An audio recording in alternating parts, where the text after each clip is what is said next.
નવી નવી રેસીપીઓ જોવા માટે મારી ચેનલ હર્ષા કુકિંગ ગુજરાતીને સબસ્ક્રાઈબ કરો અને લાઈક પણ આપો. હર્ષા કુકિંગ ગુજરાતી ચેનલમાં આપનું સ્વાગત છે.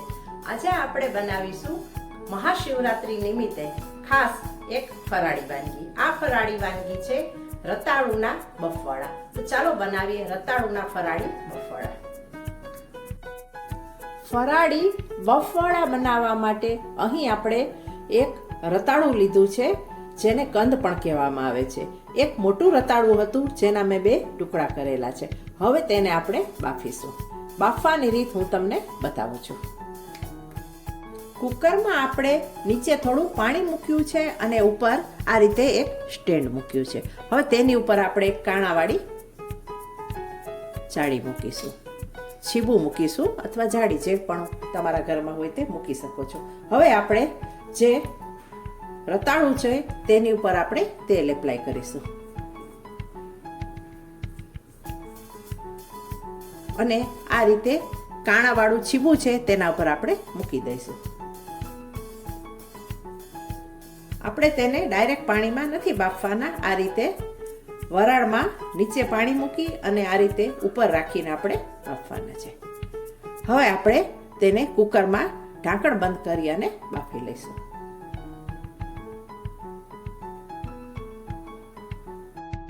રતાળું બફાય અને ઠંડા થાય ત્યાં સુધી આપણે બીજી તૈયારી કરીશું. અહીં લીલી કોથમરી, લીલા મરચાં 3 અને આદુનો ટુકડો લીધો છે. ત્રણેયની આપણે એક પેસ્ટ બનાવી લેશું અને તેમાંથી થોડી કોથમરી આપણે જુદી સુધારીને પણ રાખીશું. અને હવે બીજા મસાલા બતાવું છું.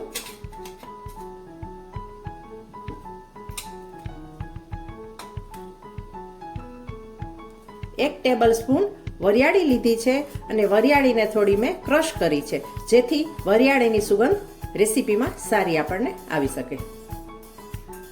તાજું લીલું નાળિયેર લીધું છે, જેને મેં ખમણી લીધું છે. કિસમિસના ટુકડા કરી લીધા છે, કાજુના ટુકડા કરી લીધા છે અને તલ અને સિંગદાણાને આપણે કોર્સલી ગ્રાઇન્ડ કરી લેશું.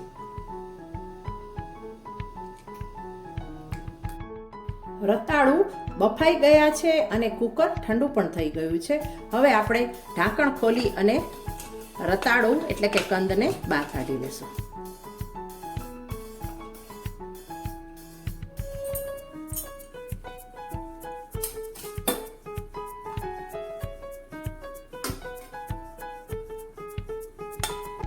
અને ઉપરની છાલ કાઢીને આપણે મેશ કરી લેશું.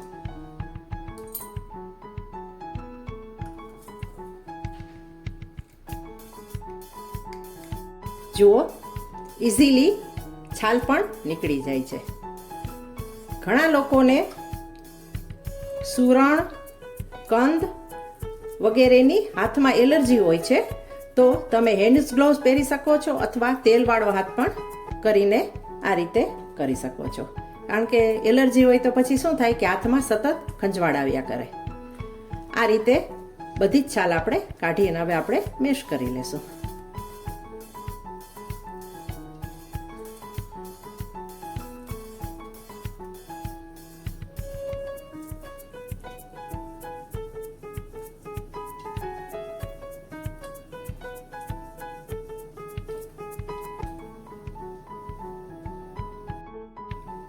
છાલ ઉતરી ગઈ છે.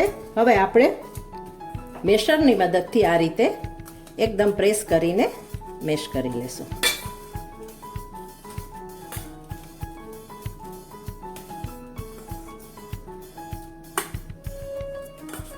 તમે પણ આ નવા પ્રકારના ફરાળી બફવાડા આ શિવરાત્રીમાં ચોક્કસ બનાવજો.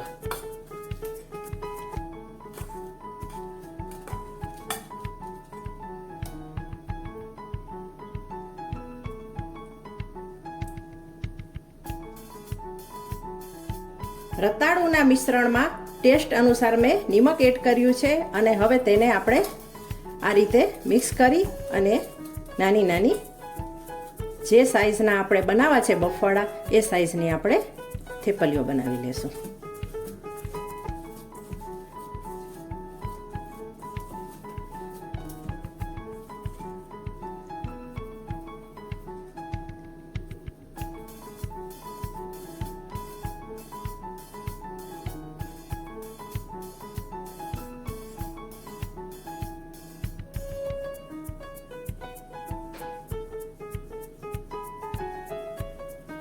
જો આ રીતે બધા મિશ્રણમાંથી હું આવી થેપલીઓ બનાવી દઈશ. બફવડા બનાવવા માટે સુંદર મજાની થેપલીઓ આપણે બનાવી લીધી છે. હવે આપણે પૂરણ તૈયાર કરીશું.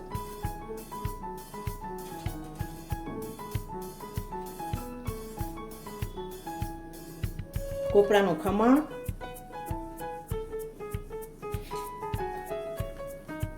કિસમિસના ટુકડા,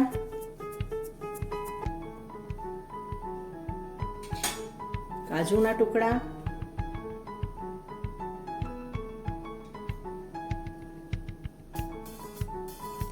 સિંગદાણા તલનો પાવડર,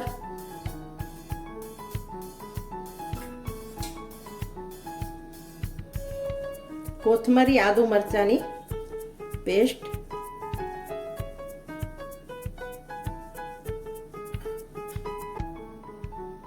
થોડી સમારેલી કોથમરી, ગ્રાઇન્ડ કરેલી વરિયાળી, 1 ટીસ્પૂન ગરમ મસાલો, 1 ટીસ્પૂન મરી પાવડર,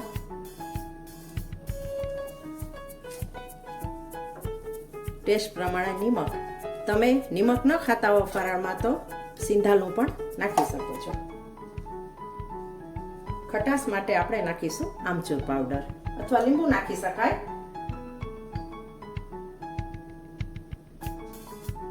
તજ પાવડર, લવિંગ પાવડર,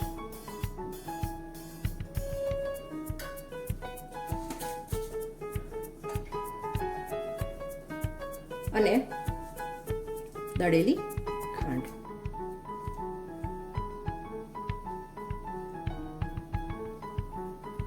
આ રીતે આપણે બધી જ વસ્તુ નાખ્યા પછી પૂરણ બનાવવા માટે બધું હાથેથી મિક્સ કરી લેશું.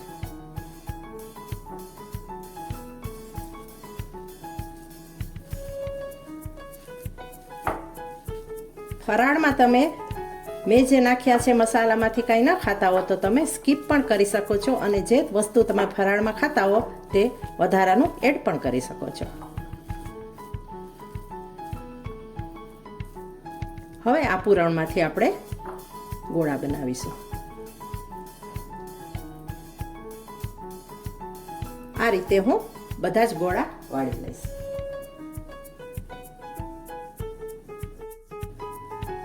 તેલવાળો હાથ કરી અને હું થેપલીની અંદર જે આપણે ગોળો મૂકી દીધો છે પૂરણનો, તેને આપણે લઈને આ રીતે પ્રેસ કરી અને એક ગોળો વાળી લેશું. જો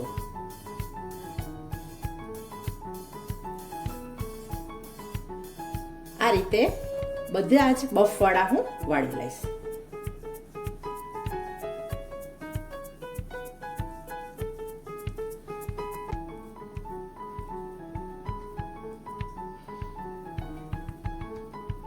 છે ને ખૂબ સુંદર, દેખાવમાં પણ સુંદર છે અને બનાવીને ખાશો તો ટેસ્ટમાં તો આ ખૂબ સરસ લાગે છે.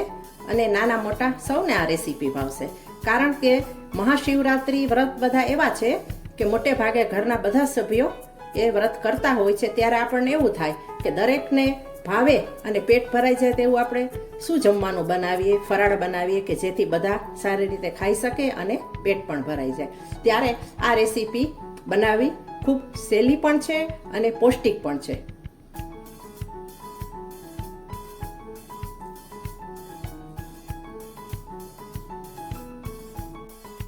વાળેલા બફવડાને હવે આપણે તપકીરના લોટમાં કોટ કરીશું. જો તપકીનો મેં લોટ લીધો છે અને આ રીતે તપકીના લોટથી આપણે સારી રીતે કોટ કરી દઈશું.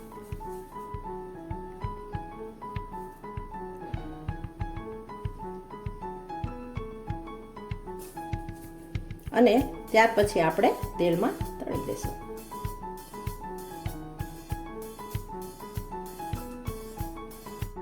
કઢાઈમાં તેલ ગરમ થઈ ગયું છે. હવે આપણે એક પછી એક બફવાળા એડ કરી અને તળી લેશું.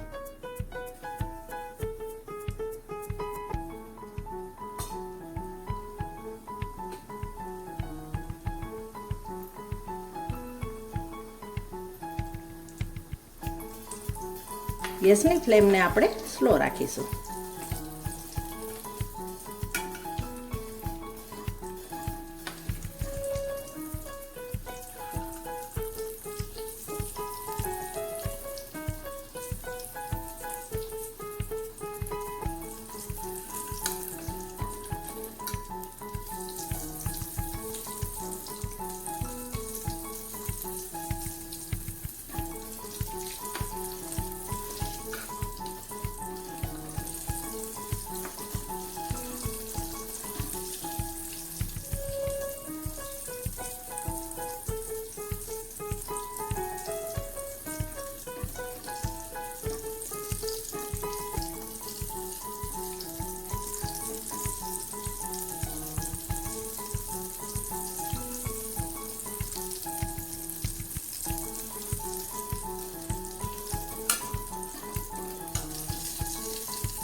હવે આપણે બફવડાને કાઢી લેશું. જો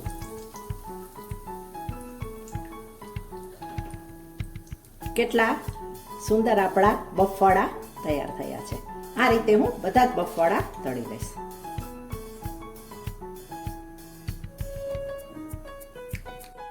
નવા પ્રકારના હેલ્ધી, ટેસ્ટી અને ચટપટા રતાળુ અથવા કંદના બફવડા બનીને તૈયાર છે અને તેની સર્વિંગ મેં દહીં સાથે પણ કરી દીધી છે. આજની આ રેસીપી તમને કેવી લાગી તે મને કોમેન્ટ કરીને જરૂર જણાવજો. Thanks for watching.